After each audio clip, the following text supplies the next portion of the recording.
আগামী অর্থবছর থেকে স্থায়ীভাবে টিসিবি পণ্য বিক্রয় কার্যক্রম শুরু করা হবে, আর মধ্যবিত্তরা এর আওতায় আসবে বলে জানান বাণিজ্য প্রতিমন্ত্রী আহসানুল ইসলাম টিটু। সকালে মিরপুরে শেখ ফজলুল হক মনি খেলার মাঠে টিসিবির জুন মাসের পণ্য বিক্রির কার্যক্রমের উদ্বোধনী অনুষ্ঠানে তিনি একথা বলেন। একই সাথে আগামী বছর থেকে 10,000 স্থায়ী দোকানের মাধ্যমে পণ্য বিক্রি পরিকল্পনার কথা জানান বাণিজ্য প্রতিমন্ত্রী। প্রতিমন্ত্রী বলেন, এবার ধানের ফলন ভালো হয়েছে, চালের দাম আর বাড়ার সম্ভাবনা নেই। টিসিবির এই কার্যক্রমের মাধ্যমে সারা দেশের 1 কোটি পরিবার কার্ডধারীদের মধ্যে 5 কেজি চাল, 2 কেজি মসুর ডাল এবং 2 লিটার তেল দেওয়া হবে। তবে ঢাকায় বিশেষ বরাদ্দ হিসেবে দেওয়া হচ্ছে 1 কেজি চিনি। এই বিশেষ প্যাকেজের মূল্য 540 টাকা। যদি দোকান স্থায়ী হয়ে যায় তাহলে আমাদের প্রায় 10,000-এর মতো একটা নেটওয়ার্ক তৈরি হবে। সেই নেটওয়ার্কে আমরা কিন্তু শুধুমাত্র এখন তো আমরা দিচ্ছি নিম্নবিত্ত, নিম্ন মধ্যবিত্তের জন্য জানি আমরা ন্যায্য মূল্যে আমরা পণ্যের সরবরাহ করতে পারি। আমাদের সেই পরিকল্পনা আগামীতে আছে, যেখানে আপনারাও এই সুবিধাভোগী হিসাবে এই ন্যায্য মূল্যের দোকানগুলি থেকে আপনারা পণ্য সংগ্রহ করতে পারবেন। ঘূর্ণিঝড় রিমালের ক্ষয়ক্ষতির খবর। কোরবানির ঈদকে সামনে রেখে গরু ছাগল পুষে ঈদের ঠিক আগেই ক্ষতির মুখে পড়েছেন উপকূলের গৃহস্থরা। ঘূর্ণিঝড় রিমালের কারো গরু মরে গেছে, পানিবন্দী হয়ে কারো গরু ছাগল রোগাক্রান্ত হয়ে পড়েছে, আর জলোচ্ছ্বাসে ভেসে গেছে অনেকের হাঁস মুরগি। কোরবানি ঈদে ভালো দাম পাবার আশায় যারা ছিলেন, এখন তাদের কপালে শুধুই হতাশা। ঝালকাঠি থেকে সেই খবর জানাচ্ছেন হাসান মাহমুদ, ছবি তুলেছেন আইনাল আহমেদ।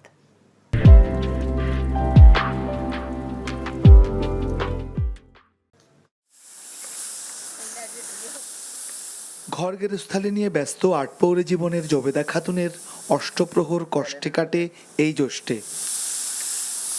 ভয়াল রিমাল তছনছ করে দিয়েছে জবেদার ভবিষ্যৎ। ধার কর্য করে 4টি গরু কিনেছিলেন গেল আশ্বিনে। সামনে কোরবানি ঈদে গরু বিক্রি করে ভালো দাম পাবার আশা শেষ করে দিয়েছে ভয়াল রিমাল। গরু ঘরের তলাই গেছে সম্পূর্ণ, আর গরু একটা বড় গরু মারা গেছে। কোরবানিতে এবার বেচতাম টেচতাম, তা কিছু টাকা পয়সা হইতো, তা তো নেই এখন। কোরবানিতে প্রতি বছরই গরু বেচতাম, এবার আর বেচতে পারবো না, আছি ভীষণ অসহায়ের মধ্যে। জবেদার মতো জামাল হোসেনও ছাগল পুষছিলেন কুরবানি ঈদকে সামনে রেখে, কিন্তু রিমালের ছোবল জামাল হোসেনের কপালেও এঁকেছে হতাশার কালো দাগ। গোয়াল টোয়াল বাসে গেছে, ঘরে চাল ছিল, চাল পচে গেছে, নষ্ট হয়ে গেছে প্রায় 20-25 কেজি চাল। কোরবানি করে পাঁচালাম, এখন বিক্রি করা যাবে না, ছাগল ল্যাংড়ে হয়ে গেছে, 10-12 দিন ঘাস খাওয়াইতে না, দাম পাবো না। জবেদা জামালের মতো উপকূলীয় অঞ্চলের বেশিরভাগ গেরস্থরাই গরু ছাগল হাঁস মুরগি হারিয়ে অসহায় হয়ে পড়েছে। আমার 30টা মুরগি এলে 15টা আছে, 15টা মারা গেছে। হাঁস আনলে 30টা, 10টা আছে আর 20টা মারা গেছে। ছাগল 2টা অসুস্থ, তা মনে হয় বাঁচবে না। আমাদের গবাদি পশু বা ফসলাদি বা আমাদের যে ঘের আছে, আসলে এগুলো সব ভেসে যাবে। বাট্টা যাতে হয়। সামনের কুরবানির ঈদে বিক্রির জন্য গরু ছাগল পুষে উপকূলের ক্ষুদ্র খামারিদেরও এখন দুশ্চিন্তা। ঝালকাঠির নলছিটি, কাঠালিয়া, রাজাপুরের পথে পথে রিমাল তার ক্ষতচিহ্ন রেখে গেছে। ভেঙে গেছে বাঁধ, নিভে গেছে স্বাদ, ক্ষতি পোষাতে চলছে ফের আবাদ। গেরস্থ ঘরে যারা গরু লালন পালন করে কিছুটা কোরবানিতে বিক্রি করার আশায় থাকতেন, তারা এবার লোকসানের দায়ভার গুনতে হবে। এমন গ্রামে গ্রামে অসংখ্য গেরস্থ ঘর আছে যাদের গরু মারা গেছে কিংবা রোগাক্রান্ত হয়েছে। তাই ক্ষতির খতিয়ান মেলাতে তাদের আরও অনেক সময় লেগে যাবে। Hasan Mahmud, NTV news, Nalchiti, Jhalakathi.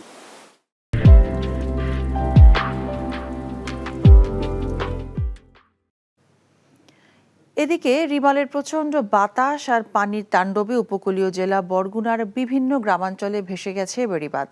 স্থানীয়দের দাবি টেকসই ও মজবুত বেড়িবাঁধ নির্মাণ। এদিকে জরুরি বাঁধ মেরামতের কাজ শুরু করেছে পানি উন্নয়ন বোর্ড। স্থানীয় সংসদ সদস্য বলেছেন, ক্ষতিগ্রস্তদের জন্য সরকারের পক্ষ থেকে সকল প্রকার সহায়তা দেওয়া হবে। বরগুনা থেকে সোহেল হাফিজের রিপোর্ট। নদীর নাম বিষখালী, চারিদিকে বিস্তীর্ণ জলরাশি, মাঝখানে মাঝের চর।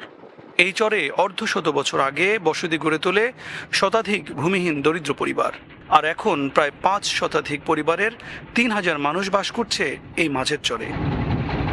3000 মানুষের এই গ্রামীণ জনপদে নেই কোনো বেড়িবাঁধ।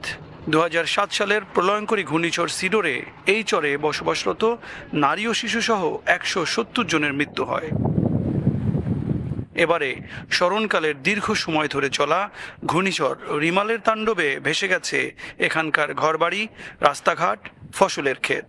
3 দিন 4 দিন না খাই রয়েছি, কি করবো? কোনারে খাওয়া জোটে না, চুলা নাই, সব বাসায় লয়ে গেছে। আমাকে এই ব্যারিবেডটার খুবই দরকার।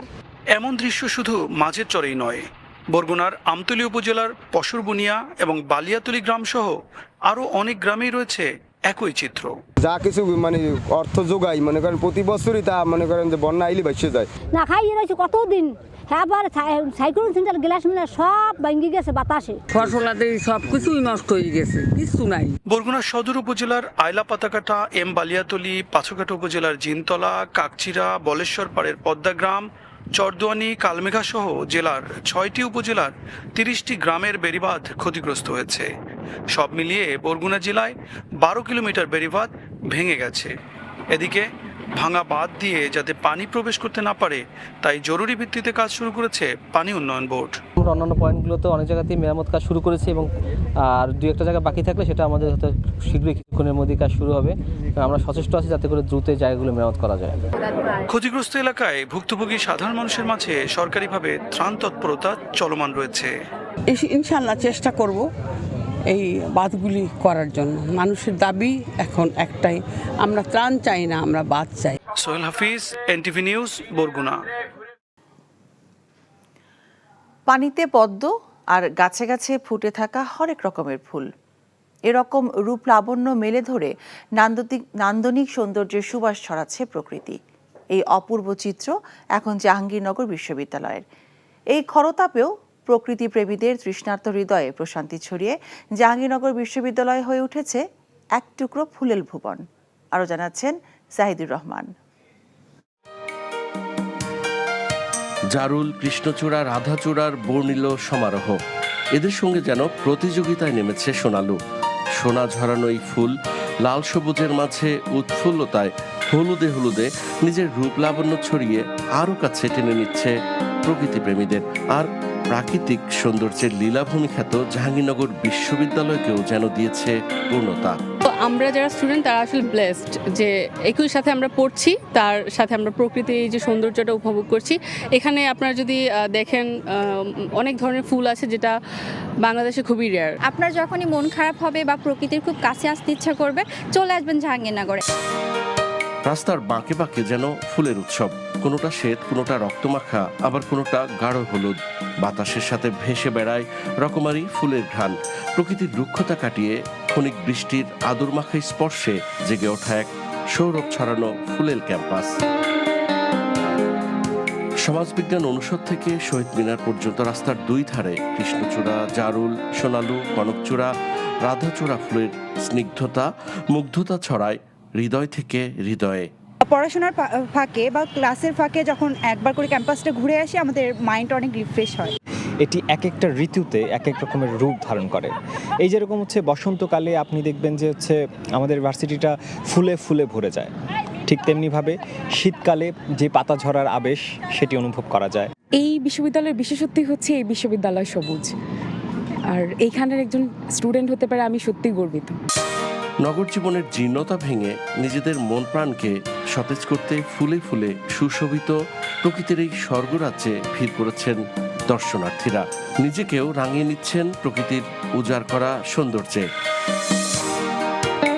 Zahidur Rahman, NTV news, Savar, Dhaka. দেশে কিছু ভালো লাগে না একটা গ্রুপ আছে যারা নেতিবাচক মনোভাব পোষণ করে অথচ উন্নয়নের সুবিধা ভোগ করে। এই বিশেষ শ্রেণীর প্রতি সতর্ক থাকার পরামর্শ দিয়েছেন প্রধানমন্ত্রী শেখ হাসিনা। সকালে গণভবনে জাতির পিতা বঙ্গবন্ধুকে নিয়ে ভিডিও চিত্র তৈরির প্রতিযোগিতায় পুরস্কার বিতরণ অনুষ্ঠানে তিনি একথা বলেন। দেশে উন্নয়নে যারা সহযোগিতা করবে তাদের নিয়ে চলার কথাও জানান সরকার প্রধান। রিপোর্ট করছেন ফাহাদ মোহাম্মদ।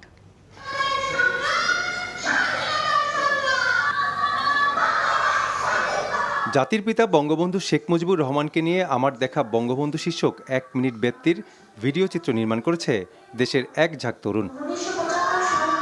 নিজের হাতেই জাতীয় পর্যায়ের এই প্রতিযোগিতায় অংশ নেওয়া নির্বাচিতদের সম্মাননাপত্র ও আর্থিক পুরস্কার তুলে দেন প্রধানমন্ত্রী শেখ হাসিনা। এই সময় বক্তব্যে বাংলাদেশ সৃষ্টি ও নেপথ্যের ইতিহাসে বঙ্গবন্ধু শেখ মুজিবুর রহমানের অবদান তুলে ধরেন প্রধানমন্ত্রী। অর্থনৈতিক মুক্তি ও মৌলিক অধিকার প্রতিষ্ঠায় জাতির পিতার নির্দেশনা বাস্তবায়নের অঙ্গীকার করেন সরকার প্রধান। উন্নয়ন অগ্রযাত্রার সুবিধাভোগী এক শ্রেণীর সমালোচকদের বিষয়ে সতর্ক করেন প্রধানমন্ত্রী। বাংলাদেশে কিছু মানুষ আছে তাদের সব কিছুতেই কিছু ভালো লাগে না। আমি বলি এটা হচ্ছে কিছু ভালো লাগে না গ্রুপ, যেটা করবো বলি এটার কি দরকার ছিল, মেট্রো রেল এটার কি দরকার ছিল, এক্সপ্রেসওয়ে খামাখে এগুলি করে পয়সা নষ্ট। তো এরকম ধরনের মানুষ কিন্তু নেতিবাচক মনোভাব নিয়েই তারা চলে। তারা সব কিছু আবার যখন তৈরি করি তখন দেখি খুব ভালো করে সেগুলো আবার খুব মজা করে আবার ব্যবহার করে, এটাও আবার আমি দেখি। তো আমি এটাই বলবো তোমাদেরকে তৈরি হতে হবে, এই যে মুক্তিযুদ্ধের চেতনাটা যেন নষ্ট না হয়, অর্থাৎ বাংলাদেশ যে ক্ষুধা দারিদ্র্যমুক্ত উন্নত বাংলাদেশ গড়ে উঠবে তোমাদেরকে গড়ে তুলতে হবে। কোন দেশের সাথে কার ঝগড়া বিবাদ সেগুলো বিবেচনায় উল্লেখ করে প্রধানমন্ত্রী বলেন, দেশের উন্নয়নে যারাই সহযোগিতা করবে তাদের সাথে নিয়ে চলবে বাংলাদেশ। তোমরাই আগামী দিনের সৈনিক হবে আমার স্মার্ট বাংলাদেশ এগিয়ে নিয়ে যাওয়া। কারণ আমি সেই প্রেক্ষিত পরিকল্পনা করেছি 2100 সাল পর্যন্ত পরিকল্পনা তৈরি করে দিয়েছি, যাতে করে এরই পথ ধরে সময়ে সময়ে এর পরিবর্তন হবে, পৃথিবীর যুগের সাথে তাল মিলিয়ে চলতে হবে। আর আমরা সবসময় শান্তি চাই, আমরা যুদ্ধ চাই না, সকলের সাথে বন্ধুত্ব চাই, এবং সেই বন্ধুত্ব রেখেই কিন্তু আমি এগিয়ে যাচ্ছি। কার দেশের সাথে কার দেশের ঝগড়া সেটা আমার দেখার দরকার নাই, আমার নিজের দেশের উন্নয়নটা আমার আগে দরকার। আমার উন্নয়নে যারা সহযোগিতা করে আমি তাদেরকে নিয়ে চলবো, সেইভাবে আমরা এগিয়ে যাচ্ছি। বন্ধুত্ব ও শান্তি বজায় রেখেই বিশ্বের সাথে তাল মিলিয়ে বাংলাদেশকে এগিয়ে নেবার আশ্বাস দেন প্রধানমন্ত্রী। Fahad Mohammad, NTV news, Dhaka. ঋণ নিয়ে সরকার দেশের অর্থনীতিকে ধ্বংস করেছে উল্লেখ করে বিএনপি মহাসচিব মির্জা ফখরুল ইসলাম আলমগীর অভিযোগ করেছেন, ভবিষ্যৎ প্রজন্মকে লোনের ভেতরে ডুবিয়ে দিয়ে যাবে সরকার। সকালে জাতীয় প্রেস ক্লাবে এক আলোচনা সভায় মির্জা ফখরুল বলেন, ক্ষমতায় টিকে থাকার জন্য সরকার রক্ষী বাহিনী তৈরি করেছে যারা লুটপাট করে নিজেদের বিত্তশালী করেছে। রাষ্ট্রের সবচেয়ে গুরুত্বপূর্ণ দায়িত্বে থাকা ব্যক্তিদের লুটপাটের সুযোগ সরকার করে দিয়েছে বলেও অভিযোগ করেন বিএনপি মহাসচিব। বলেন, নির্বাচন ব্যবস্থাকে সরকার ধ্বংস করে দিয়েছে বলেই মানুষ এখন আর ভোট দিতে কেন্দ্রে চায় না। কি ভয়াবহ চিন্তা করেন, এখন আমাদের পত্রিকা খুললে আপনি লুট আর লুট আর লুট ছাড়া কিচ্ছু পাবেন না। অদ্ভুত। তারপর কারা লুট করছে? যারা আমাদের সমাজের সবচেয়ে বড় দায়িত্বে, রাষ্ট্রের দায়িত্বে তারা। ইমাজিন, আর্মির সেনাবাহিনীর প্রধান সাবেক, ইমাজিন যারা আমাদের রক্ষা করবে, আইন শৃঙ্খলা রক্ষা বাহিনীর প্রধান আইজি, তাদেরটা বেরিয়ে আসছে। সংসদ সদস্য চোরাচালানির সঙ্গে জড়িত, টুকরা টুকরা হয়ে যায়। কোন সমাজ? সাবেক মহাপুলিশ পরিদর্শক বেনজির আহমেদ যদি দুর্নীতি করে থাকে তবে তিনি দেশে না থাকলেও তার বিচার হবে বলে জানিয়েছেন আওয়ামী লীগ সাধারণ সম্পাদক ওবায়দুল কাদের। আজ আওয়ামী লীগে ধানমন্ডি কার্যালয়ে এক সংবাদ সম্মেলনে তিনি এসব কথা বলেন। ৭৫-এর পর শেখ হাসিনা ছাড়া আর কেউ দুর্নীতি বিচার করার সাহস দেখাননি বলে জানান কাদের। কেউ দুর্নীতিতে জড়িত হলে অবশ্যই তার বিরুদ্ধে বিচার হবে উল্লেখ করে কাদের বলেন, মূল বিষয় হলো অভিযোগের বিষয়টিতে সরকারের দৃষ্টিভঙ্গি কেমন। শেখ হাসিনার নেতৃত্বাধীন সরকার এখন পর্যন্ত দুর্নীতির বিষয়ে কোনো সহনশীলতা দেখায়নি বলেও দাবি করেন আওয়ামী লীগ সাধারণ সম্পাদক। দুর্নীতিবাজ যেই হন আর যত শক্তিশালী হোক না কেন, সরকার এ বিষয়ে কোনো ধরনের আপোষ করবে না বলেও জানান তিনি। এখন কি উনি না থাকলে কি বিচার হবে না? যা তারেক রহমান বাইরে আছে বলে কি ট্যাক্সি পেশনের মামলা হয়নি, সেটা রায় হয়নি, এবং 100 তাকে আসতে হবে।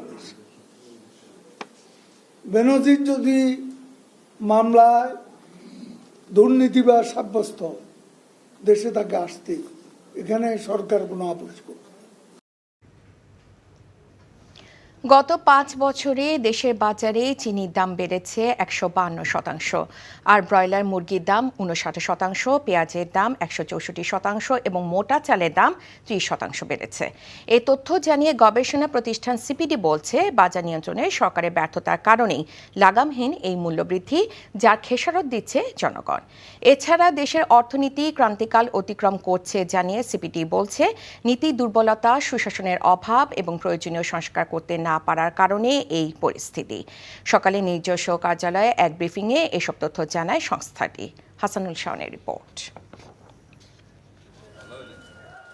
করোনার আগের বছর 2019 সালে বাজারে বিভিন্ন নিত্যপণ্যের যে দাম ছিল তার সাথে বর্তমান দামের তুলনা করেছে Centre for Policy Dialogue CPD, যাতে দেখা যায় গত 5 বছরে দেশের বাজারে চিনির দাম বেড়েছে 152%, পেঁয়াজের দাম বেড়েছে 164%, খোলা সয়াবিন তেলের দাম বেড়েছে 84%। এছাড়া ব্রয়লার মুরগি, মোটা চাল, মসুর ডাল, আটা, ময়দা এবং গরুর মাংসের দামও বেড়েছে অস্বাভাবিকভাবে। সিপিডি বলছে, দেশের বাজারে এসব পণ্যের দাম উন্নত অনেক দেশের তুলনায়ও বেশি। যেখানে বাংলাদেশে চিনি বিক্রি হচ্ছে এই মুহূর্তে 130 টাকা কেজিতে, সেখানে ইউরোপিয়ান মার্কেটে এই মুহূর্তে বিক্রি হচ্ছে 39 টাকা কেজিতে। যারা বড় আমদানিকারক এবং এককভাবে বাজারের অনেক ক্ষেত্রে নিয়ন্ত্রণ করছেন, তাদের কোনো ভূমিকা এক্ষেত্রে রয়েছে কিনা সেটা দেখা দরকার রয়েছে। এক্ষেত্রে শুধুমাত্র সরকার যে উদ্যোগ কিছু নিয়েছেন, সে উদ্যোগগুলো অপর্যাপ্ত এবং এক্ষেত্রে কম্পিটিশন আরও যে বাজার ব্যবস্থার দুর্বলতার জন্য কম্পিটিশন কমিশনের কথা আগেও বলেছি, কম্পিটিশন অ্যাক্টের কিছু কিছু ধারা পরিবর্তন দরকার, সেটা আমরা বলেছি। সিপিডি বলছে, বর্তমান পরিস্থিতিতে মূল্যস্ফীতি কমানোর উদ্যোগের পাশাপাশি সামষ্টিক অর্থনৈতিক স্থিতিশীলতায় নজর দিতে হবে সরকারকে। সেক্ষেত্রে বাড়াতে হবে রাজস্ব আয়। এছাড়া বিভিন্ন খাতে সংস্কার কার্যক্রমকে এগিয়ে নেয়ার তাগিদ সংস্থাটির। আমাদের অর্থনীতি একটা চ্যালেঞ্জের ভিতরে রয়েছে। এই চ্যালেঞ্জ উপলব্ধি করে যে ধরনের ব্যবস্থাগুলো নেওয়া হচ্ছে, আদতে সেগুলো কাজে দিচ্ছে কিনা, অথবা কাজে যদি না দেয় তাহলে কি ধরনের পদক্ষেপ নেওয়া দরকার, সেই জায়গাগুলোতে সঠিক উদ্যোগের আমরা ঘাটতি দেখতে পাচ্ছি। উন্নয়ন প্রকল্পে রাজনৈতিক প্রভাবশালীদের দৌরাত্ম্য কমানোর তাগিদ দেয় সিপিডি। রাজনৈতিক প্রভাবশালী ব্যক্তিরা বিভিন্ন মন্ত্রণালয়ের ক্ষেত্রে তারা প্রজেক্ট পেয়ে থাকেন এবং বরাদ্দ বাড়ে, তাদের জন্য সময়কাল বাড়ে, ব্যয় বাড়ে। সেই জায়গাতে যদি দুর্নীতির সুযোগ থাকে, তাহলে কিন্তু যতই আমরা বলি যে সরকার ব্যয় কমিয়ে আনবেন, সরকারি ব্যয় কিন্তু কমে আসার সম্ভাবনা কম। এছাড়া আসছে বাজেটে সামাজিক নিরাপত্তা বেষ্টনীর আওতা বাড়িয়ে কম আয়ের মানুষকে স্বস্তি দেওয়ার পরামর্শ দিয়েছে CPD. Hasanul Shaon, NTV news, Dhaka. ঘূর্ণিঝড় রিমালের কারণে সরকারি হিসেবে 6,880 কোটি টাকার ক্ষয়ক্ষতি হয়েছে বলে জানিয়েছেন দুর্যোগ ব্যবস্থাপনা ও ত্রাণ প্রতিমন্ত্রী মহিবুর রহমান। আজ সচিবালয়ে এক সংবাদ সম্মেলনে তিনি এই ক্ষয়ক্ষতির পরিমাণ জানান। আরও কিছু মন্ত্রণালয় থেকে ক্ষয়ক্ষতির হিসাব চূড়ান্ত হলে আগামী 9 জুন এই খতিয়ান প্রধানমন্ত্রীর কাছে হস্তান্তর করা হবে। এসবের মধ্যে 1 লাখ পুকুর, 1,500 ট্রলার, 1,163টি প্রাথমিক বিদ্যালয় এবং প্রাণী সম্পদ মন্ত্রণালয়ের 889টি স্থাপনা ক্ষতিগ্রস্ত হয়েছে। পাশাপাশি মাছে ঘেরে শত শত কোটি টাকার ক্ষতি হয়েছে। সংশ্লিষ্ট সবার সহযোগিতায় ঝড়ের প্রভাবে ক্ষয়ক্ষতি কমানো গেছে বলে উল্লেখ করেন প্রতিমন্ত্রী। চট্টগ্রামে ইসলামী ব্যাংক চকবাজার শাখার লকারে রাখা গ্রাহকের 149 ভরি স্বর্ণের গয়না চুরির ঘটনা তদন্ত করছে ব্যাংক কর্তৃপক্ষ। এ ঘটনায় ইসলামী ব্যাংক 3 সদস্যের তদন্ত কমিটি কাজ করছে। ব্যাংক কর্তৃপক্ষ বলছে, লকারটি গ্রাহক ছাড়া অন্য কেউ খোলার সুযোগ নেই। এ ঘটনার পর অন্য গ্রাহকরা ব্যাংকে ছুটে আসলে তাদের লকার সুরক্ষিত বলে জানান। ইসলামী ব্যাংকে চকবাজারে এ শাখায় গত 17 বছর ধরে লকার ব্যবহার করে আসছেন রোকেয়া বাড়ি নামে এক গ্রাহক। গত 29 মে বুধবার ব্যাংকে কিছু স্বর্ণ আনতে গেলে তার নির্ধারিত লকার খোলা ও লকার থেকে প্রায় 149 ভরি স্বর্ণ কম পান। এই ঘটনায় ব্যাংকের কর্মকর্তাদের অবহিত করে স্থানীয় থানায় জানান তিনি। থানা কোনো রকম সহযোগিতা না করায় আদালতে মামলা প্রস্তুতির কথা জানান ওই গ্রাহক। আগামী অর্থ বছর থেকে স্থায়ীভাবে টিসিবি পণ্য বিক্রয় কার্যক্রম শুরু করা হবে, আর মধ্যবিত্তরা এর আওতায় আসবে বলে জানান বাণিজ্য প্রতিমন্ত্রী আহসানুল ইসলাম টিটু। সকালে মিরপুরে শেখ ফজলুল হক মনি খেলার মাঠে টিসিবি জুন মাসের পণ্য বিক্রি কার্যক্রমের উদ্বোধনী অনুষ্ঠানে তিনি একথা বলেন। একই সাথে আগামী বছর থেকে 10,000 স্থায়ী দোকানের মাধ্যমে পণ্য বিক্রি পরিকল্পনার কথা জানান বাণিজ্য প্রতিমন্ত্রী। প্রতিমন্ত্রী বলেন, এবার ধানের ফলন ভালো হয়েছে, চালের দাম আর বাড়ার সম্ভাবনা নেই। টিসিবির এই কার্যক্রমের মাধ্যমে সারা দেশের 1 কোটি পরিবার কার্ডধারীদের মধ্যে 5 কেজি চাল, 2 কেজি মসুর ডাল এবং 2 লিটার তেল দেওয়া হবে। তবে ঢাকায় বিশেষ বরাদ্দ হিসেবে দেয়া হচ্ছে 1 কেজি চিনি। এই বিশেষ প্যাকেজের মূল্য 540 টাকা। মার্শাল ব্র্যান্ডের ফ্রিজ কিনে 10 লাখ টাকা ক্যাশব্যাক পেলেন বগুড়ার দুপচাঁচিয়া উপজেলার হযরত আলী। ঈদ উপলক্ষে দেশব্যাপী চলমান মার্শাল ডিজিটাল ক্যাম্পেইন সিজন 20 এর আওতায় এই সুবিধা পান তিনি। শুক্রবার বিকেলে সান্তাহার রোডে কলেজ গেট এলাকায় মার্শাল ডিস্ট্রিবিউটর শোরুম সেতু ইলেকট্রনিক্সে আনুষ্ঠানিকভাবে আলীর হাতে 10 লাখ টাকার চেক তুলে দেন মার্শালের ব্র্যান্ড অ্যাম্বাসেডর চিত্রনায়ক আমিন খান এবং অভিনেতা মামনুন হাসান ইমন। ঈদুল আজহা উপলক্ষে এই ক্যাম্পেইনে দেশের যে কোনো শোরুম থেকে মার্শাল ব্র্যান্ডের fridge, TV, air conditioner, washing machine বা ফ্যান কিনে ক্রেতারা পাচ্ছেন 10 লাখ টাকা পর্যন্ত ক্যাশব্যাক পাওয়ার সুযোগ। আরও আছে লাখ টাকা নিশ্চিত উপহার। আকস্মিক বন্যা ও পাহাড়ি ঢলে ক্ষতিগ্রস্ত হয়েছে সিলেটের 5 উপজেলার বেশিরভাগ গ্রামীণ সড়ক। ঢলের পানি নামার সাথে সাথে ভেসে উঠেছে ভাঙা রাস্তা। ক্ষতিগ্রস্ত ও পানিবন্দী 6 লাখ মানুষের কাছে ত্রাণ পৌঁছানোর চেষ্টা অব্যাহত থাকলেও প্রয়োজনের তুলনায় তা সামান্য। সিলেট থেকে আনিস রহমানের ক্যামেরায় সজল ছত্রীর রিপোর্ট। সড়ক নয়, যেন নদীর ঘাট। ভারতের পাহাড় থেকে নেমে আসা পাহাড়ি ঢল এভাবেই ভেঙে চুরে দিয়ে গেছে সিলেটের জৈন্তাপুর, গোয়াইনঘাট, কানাইঘাট, কোম্পানিগঞ্জ ও জকিগঞ্জের গ্রামীণ সড়ক। ঢলের পানি নামতে শুরু করলেও ভাঙা সড়ক নিয়ে বেকায়দায় পড়েছেন বন্যাক্রান্তরা। প্রয়োজনীয় ত্রাণ সহায়তাও পৌঁছাচ্ছে না সবার কাছে। এই রাস্তাটি হচ্ছে গোয়াইনঘাট সোনারহাট রাস্তা। এই রাস্তায় প্রধান সড়কের এমন অবস্থা, বিভিন্ন গ্রামীণ যে সড়কগুলো এর অবস্থা আরো খারাপ। বন্যায় আমরা এমন ক্ষতি করছে, রাস্তাঘাট ভাঙ্গিয়া শেষ করিয়া মনে করো ঘর দুয়ার মারছে, অনেক ক্ষতি হয়েছে। আমরা এত হানি আসিনি কেন আইতাম পাচ্ছি না, 2 দিন ঘরে আসিলাম। রাস্তাঘাট ভাঙ্গা, জায়গায় জায়গায় ভাঙ্গা, ব্যাটারি বইয়া না লাগে। সড়কে ক্ষয়ক্ষতির পরিমাণ নিরূপণ করছে সড়ক বিভাগ। স্থানীয় এমপি জানিয়েছেন, বন্যাক্রান্তদের কাছে সহায়তা পৌঁছানোর কার্যক্রম অব্যাহত আছে। এখন আমাদের যে পানিটা উঠেছে সেই পানিটা নেমে যাওয়া পর্যন্ত আমাদের অপেক্ষা করতে হবে। প্রত্যেকটা রাস্তা এইভাবে ড্যামেজ হয়ে আছে, তাৎক্ষণিক যা কিছু করা আছে ওটা কিন্তু ব্যবস্থা হাতে নেওয়া হচ্ছে। আকস্মিক বন্যা এরই মধ্যে স্থায়ী হয়েছে 5 দিন। জেলার 6 লক্ষাধিক মানুষের দুর্ভোগ সহসায় কাটছে না। সজল ছত্রী, এনটিভি নিউজ, সিলেট। চট্টগ্রামে ইসলামী ব্যাংকের লকার থেকে 149 ভরি স্বর্ণ চুরির ঘটনায় ধূম্রজাল সৃষ্টি হয়েছে। গ্রাহকের অভিযোগের পর ঘটনা তদন্ত করছে ব্যাংক কর্তৃপক্ষ। তাদের দাবি, গ্রাহক ছাড়া কারো কাছে এর চাবি থাকে না। এরপরও সিসিটিভি ফুটেজ পর্যালোচনা করার পর জানানো হবে। আদালতে মামলা করার প্রস্তুতি নিচ্ছেন ওই নারী গ্রাহক। চট্টগ্রাম থেকে আরিজ আহমেদের পাঠানো রিপোর্ট। চট্টগ্রাম সহ সারা দেশে এখন আলোচনার কেন্দ্রবিন্দু ব্যাংকের লকার থেকে বিপুল পরিমাণ স্বর্ণের গয়না চুরি। ভুক্তভোগী ওই নারী গ্রাহকের অভিযোগ, ইসলামী ব্যাংকের চকবাজার শাখায় গত 17 বছর ধরে লকার ব্যবহার করে আসছেন। গত 29 মে ব্যাংকে কিছু স্বর্ণ আনতে গেলে তার নির্ধারিত লকার খোলা ও লকার থেকে প্রায় 149 ভরি স্বর্ণ কম পান। 29 তারিখ গিয়ে দেখলাম যে ওই যে পুরা আমার লকারটা পুরা খোলা। লকার ইনচার্জ উনি প্রথমে তো উনি ঢুকে বলতেছে, ম্যাডাম আপনার লকারের নাম্বার কত? আমি বলছি আমার লকার তো 44। বলছি ম্যাডাম আপনার লকার তো খোলা।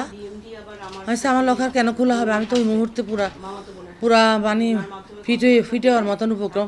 পরে হাত ঢুকাই দিছি, পুরা হাত ঢুকার পর দেখলাম সামনের দিকে যে গোলগুলা ছিল কিচ্ছু নাই, পিছনের দিকে 7-8টা প্যাকেট না, জাস্ট বক্সের মধ্যে রাখি তো 7-8টা বক্স, 2টা বক্সের মধ্যে অল্প অল্প গোল্ড পাইছি আর 5-6টার ভিতরে নাই, খালি। ব্যাংক কর্তৃপক্ষ বলছে, গ্রাহক ছাড়া অন্য কারো লকার খোলার কোনো সুযোগ নেই। এরপরও লকারে প্রবেশে সিসিটিভির ফুটেজ তারা পর্যালোচনা করছেন। এখানে কোনো চুরির কোনো সুযোগ নেই, কোনো ডাকাতির কোনো সুযোগ নেই। কিন্তু আমাদের সম্মানিত গ্রাহক যেটা অভিযোগ করেছেন, আমাদের দীর্ঘদিনের গ্রাহক, আমরা এই জন্য এটাকে সিরিয়াসলি নিয়েছি। আসলে কী করছে আমরা আমাদের দিক থেকে তদন্ত করে দেখছি। অভিযোগ পাওয়ার পর 3 সদস্যের কমিটি গঠন করেছে ব্যাংক কর্তৃপক্ষ। ইতিমধ্যে কাজ শুরু করেছে কমিটি। NTV news desk. ঈদকে সামনে রেখে মশলা সহ সকল নিত্যপণ্যের দাম যাতে বাড়াতে না পারে তাই ভোক্তা অধিকার পরিষদ বারবার বাজার মনিটরিং করবে বলে জানিয়েছেন ভোক্তা অধিকার সংরক্ষণ অধিদপ্তরের মহাপরিচালক AHM শফিকুজ্জামান। সুনামগঞ্জ জেলা প্রশাসক সম্মেলন কক্ষে এক মতবিনিময় সভায় তিনি এসব কথা বলেন। এর আগে সকালে জেলা প্রশাসক সম্মেলন কক্ষে ভোক্তা অধিকার সংরক্ষণ আইন 2009 অবহিতকরণ ও বাস্তবায়ন বিষয়ক সভা অনুষ্ঠিত হয়। লালমনিরহাট পৌর এলাকা সহ বিভিন্ন স্থানে ঝড় বয়ে গেছে। এতে উপড়ে পড়েছে গাছপালা, ভেঙে গেছে বেশ কিছু আধা পাকা ও কাঁচা বাড়িঘর। ঝড়ের কারণে সঞ্চালন লাইন ক্ষতিগ্রস্ত হয়ে রাত থেকে বিদ্যুৎহীন হয়ে পড়েছে পুরো শহর। এদিকে পৌরসভা এলাকায় ঝড়ের তাণ্ডবে প্রাচীন একটি বটগাছ ভেঙে পড়েছে। এ সময় বটগাছের নিচে থাকা 6 জন আহত হয়েছেন। তাদের মধ্যে 3 জনকে সদর হাসপাতালে ভর্তি করা হয়েছে। জাহাঙ্গীরনগর বিশ্ববিদ্যালয়ের এক সহকারীর অফিস কক্ষে শীততাপ নিয়ন্ত্রণ যন্ত্র লাগানো নিয়ে তোলপাড় চলছে ক্যাম্পাসে। ক্ষুব্ধ সহকর্মী ও শিক্ষকরাও, ছড়িয়ে পড়েছে অসন্তোষ। তারা বলছেন পদমর্যাদা অনুযায়ী তিনি অফিসে এসি ব্যবহার করতে পারেন না। রেজিস্ট্রার আবু হাসান জানান তার অফিস থেকে অনুমোদন নিয়েই বিদ্যুৎ বিভাগের মাধ্যমে এসি লাগানো হয়। এ বিষয়ে সহকারী ফিরোজ আহমেদও কোনো কথা বলতে রাজি হয়নি। গাইবান্ধায় বাংলাদেশ জাতীয়তাবাদী যুব দলের কারা নির্যাতিত নেতৃবৃন্দকে সংবর্ধনা দেওয়া হয়েছে। দুপুরে জেলা পাবলিক লাইব্রেরি হলরুমে এই সংবর্ধনা অনুষ্ঠানে প্রধান অতিথি ছিলেন কেন্দ্রীয় যুব দলের সহ সভাপতি মাহবুবুল হাসান ভূঁইয়া পিঙ্কু, কেন্দ্রীয় যুব দলের সহ আইন বিষয়ক সম্পাদক জিল্লুর রহমান, যুব দলের বিভাগীয় জেলা পর্যায়ের নেতৃবৃন্দ। Prime Minister Sheikh Hasina today asked the youth to be equipped with knowledge, technology and science to successfully face the challenges of the future and build a better Bangladesh. বাংলাদেশে কিছু মানুষ আছে তাদের সব কিছুতেই কিছু ভালো লাগে না। আমি বলি এটা হচ্ছে কিছু ভালো লাগে না গ্রুপ, যেটাই করবো বলি এটার কি দরকার ছিল, মেট্রো রেল এটার কি দরকার ছিল, এক্সপ্রেসওয়ে খামাকে এগুলি করে পয়সা নষ্ট। তো এরকম ধরনের মানুষ কিন্তু নেতিবাচক মনোভাব নিয়েই তারা চলে। তারা সব কিছু আবার যখন তৈরি করি তখন দেখি খুব ভালো করে সেগুলো আবার খুব মজা করে আবার ব্যবহার করে, এটাও আবার আমি দেখি। তো আমি এটাই বলবো তোমাদেরকে তৈরি হতে হবে, এই যে মুক্তিযুদ্ধের চেতনাটা যেন নষ্ট না হয়, অর্থাৎ বাংলাদেশ যে ক্ষুধা দারিদ্র্যমুক্ত উন্নত বাংলাদেশ গড়ে উঠবে তোমাদেরকে গড়ে তুলতে হবে। BNP Secretary General Mirza Fakhrul Islam Alamgir has alleged that the ruling regime has destroyed Bangladesh's economic backbone through taking various loans. কি ভয়াবহ চিন্তা করেন। এখন আমাদের পত্রিকা খুললে আপনি লুট আর লুট আর লুট ছাড়া কিচ্ছু পাবেন না। অদ্ভুত। তারপর কারা লুট করছে? যারা আমাদের সমাজের সবচেয়ে বড় দায়িত্বে, রাষ্ট্রের দায়িত্বে তারা। ইমাজিন, আর্মির সেনাবাহিনীর প্রধান সাবেক, ইমাজিন যারা আমাদের রক্ষা করে, আইন শৃঙ্খলা রক্ষা বাহিনীর প্রধান আইজি, তাদেরটা বেরিয়ে আসছে। সংসদ সদস্য চোরাচালানির সঙ্গে জড়িত, টুকরা টুকরা হয়ে যায়। কোন সমাজ? Awami League General Secretary Obadul Kader has said former IGP Benazir Ahmed, who is accused of corruption, will have to return to Bangladesh if he's found guilty. এখন কি উনি না থাকলে কি বিচার হবে না? যা তারেক রহমান বাইরে আছে বলে কি ট্যাক্সি বেশনের মামলা হয়নি, সেটা রায় হয়নি, এবং 100 মনে তাকে আসতে হবে। বেনজির যদি মামলায় দুর্নীতিবাজ সাব্যস্ত হয়, দেশে তাকে আসতে, এখানে সরকার কোনো আপোষ করবে। Center for Policy Dialogue CPD said the cost of essential goods in Bangladesh has escalated to the point of becoming luxury items, with food prices rising disproportionately compared to the income levels of people. The think tank also noted that these price increases are driving the poor deeper into poverty. It said the economy is undergoing a severe crisis, worsened by policy weakness, poor governance, and inadequate reforms.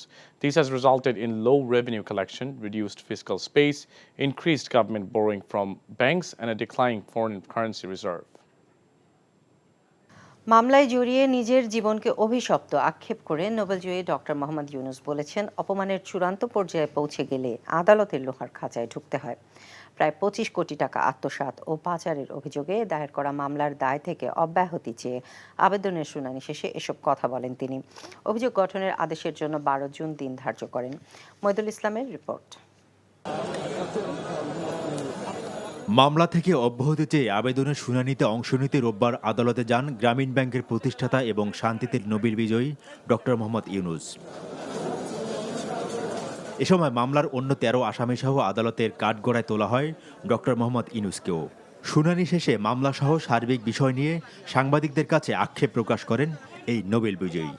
আমিও মনে হয় এরকম কোনো মহাকাব্যের অংশ হয়ে গেছি, কোনো দেবদেবী আমার উপর অসন্তুষ্ট হয়েছে, আমার উপর অভিশাপ করেছে। সেই অভিশাপের কারণে আমরা এখানে আজকে দুর্নীতি দমন কমিশনে হাজির হয়েছি। তো সেখানে আজটা এই অভিশপ্ত জীবনের ভেতরেও একটা শীর্ষবিন্দু আছে। আজকে এরকম একটা শীর্ষবিন্দুতে পৌঁছলাম আমরা। এই প্রথম লোহার খাঁচায় কাঠগড়াতে দাঁড়াতে হলো। এটা একটা দেখার মতো দৃশ্য। আমি কেউ আশা করছিলাম কেউ ছবি তুলবে, কিন্তু ভেতরে তো ছবি তোলার ব্যবস্থা নেই।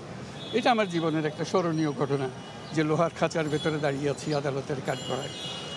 এই অভিশপ্ত জীবনের একটা অংশ, সেটা কথা উল্লেখ করলাম। নাগরিক হিসাবে কেন আমার বিরুদ্ধে মিথ্যা মামলা হবে, কেন কারো বিরুদ্ধে মিথ্যা মামলা হবে, দুর্নীতির মামলা হবে? এই দুদুকে দাঁড়িয়ে কেন আমাদেরকে কথা বলতে হবে? আমার একটু সহকর্মী সারা জীবন দিয়েছে তারা মানুষের উপকার করার জন্য, তাদেরকে হেনস্থা কেন করতে হবে? তাদেরকে লোহার খাঁচায় কেন ঢুকতে হবে? এর আগে ঢাকার বিশেষ জজ সৈয়দ আরাফাত হোসেনের আদালত মামলার অব্যাহতি চেয়ে আসামি পক্ষের আবেদনের আদেশের জন্য আগামী 12 জুন দিন ধার্য করেন। 26 কোটি টাকা তিনি ট্রেড ইউনিয়ন এবং অন্যান্য লয়ার ফি সহ অন্যান্য ব্যক্তিদেরকে তিনি প্রদান করার যে অনুমোদন দিয়েছেন, সেটাই অপরাধ সংগঠিত হয়েছে। এবং আমরা মনে করি যে আমরা দুর্নীতি দমন কমিশনের পক্ষ থেকে 409 দণ্ডবিধির যে মামলা আমরা করেছি, মানি লন্ডারিংয়ের যে অপরাধ তার বিরুদ্ধে আমরা এনেছি এবং জাল জালিয়াতির যে অভিযোগ আমরা এনেছি, ইনশাল্লাহ আদেশের মাধ্যমে সেটা প্রতিফলিত হবে। টাকা যদি আত্মসাৎ করতে হয় তাহলে কেউ আমার কাছে এটা গচ্ছিত রাখতে হবে। আমার কাছে তো টাকা গচ্ছিত রাখে নাই, আমরা তাদের পাওনাটা ব্যাংকে গচ্ছিত রাখছি। যদি আত্মসাৎ করো তো গচ্ছিত যে ব্যাংকের ম্যানেজার, তাকে তো তুমি অপরাধী করো না। আমি তো মানি লন্ডারিং এর টাকা জানি না। যেই টাকা শ্রমিকের টাকা তাদের সেটেলমেন্ট অ্যাকাউন্টে চলে গিয়েছে, সেই মুহূর্তের পর থেকে তো ডক্টর ইউনুস গ্রামীণ টেলিকমের কোনো হাত নাই। গ্রামীণ টেলিকমের শ্রমিক কর্মচারীদের কল্যাণ তহবিলে 25,22,06,780 টাকা আত্মসাৎ করে তা দেশের বাইরে পাচারের অভিযোগে করা মামলায় গত 1 ফেব্রুয়ারি ডক্টর মোহাম্মদ ইউনুস সহ আরও 13 আসামির বিরুদ্ধে অভিযোগপত্র দাখিল করে দুদক। মইদুল ইসলাম, এনটিভি নিউজ, ঢাকা। নির্ধারিত সময়ের মধ্যে বাংলাদেশি প্রায় 16,970 কর্মী মালয়েশিয়া যেতে পারেননি বলে জানিয়েছেন প্রবাসী কল্যাণ ও বৈদেশিক কর্মসংস্থান প্রতিমন্ত্রী শফিকুর রহমান চৌধুরী। একই সঙ্গে তাদের যেতে না পারার কারণ খুঁজে বের করতে 6 সদস্যের কমিটি গঠন করেছে প্রবাসী কল্যাণ মন্ত্রণালয়। রোববার প্রবাসী কল্যাণ মন্ত্রণালয়ে মালয়েশিয়ার শ্রম বাজার নিয়ে সৃষ্ট সংকট নিয়ে সাংবাদিকদের ব্রিফ করে এসব তথ্য জানান তিনি। প্রতিমন্ত্রী বলেন, 31 মে পর্যন্ত 5,26,676 জনকে মন্ত্রণালয় অনুমোদন দিয়েছে। জনশক্তি কর্মসংস্থান ও প্রশিক্ষণ ব্যুরো থেকে ছাড়পত্র দেওয়া হয়েছে 4,93,642 জনকে। নির্ধারিত সময়ে 31 মে পর্যন্ত প্রায় 17,000 কর্মী দেশটিতে যেতে পারেনি।